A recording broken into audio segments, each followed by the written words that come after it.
nuti hawaasa kanaatti miti wal malee ollaan kan qoona malee eenyuun qabdi iyyo ollaaf dugdaa lafa kaan jettee Oromoon immoo jara dursite. Amma yeroo ammaa kana sooshaal miidiyaan gara dhuunfatti dhufee jira. Isa kana akkamitti haalaalama? Lakkoofsi keenya jiraachuu akka waan dagachuuti amma gaa faranjoomne mitiire. Of course kana miti weenaa geddaa'u. Faranjoomuun dagaaguudhaa qaayidaan isaa mooxinnaa jechuudha naan galleen. Har'a ustaaza keenya kabajamee beekamaa ustaaza Raajaa Abbaa Macaa qabanii jirra.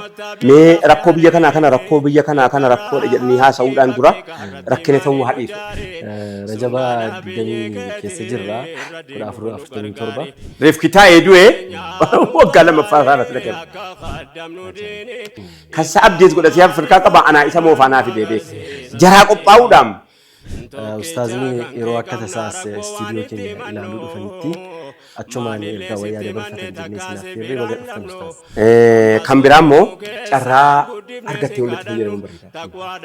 Qooda miidiyaa fi gaazexeessummaa gaazexaa akkamitti ilaaltu akkamitti hubachuu qabna? Bootolikaal saayinsiin lola addunyaa lammaffaa booda jalqabame. Akkana miti? Saayinsiin siyaasaa. Bootolikaal saayinsiin hin beeku. Hin beeku waan itti ilaaltu hin beeku. Bootolikaal saayinsiin Gufata diniyati nu jala kaase qalbii keenya dheebota imaanin nu obaase nafsiyyaaf ibliisatu nutti ta'e waswaase karaa feete nu oofte nu taasifte gowwaase.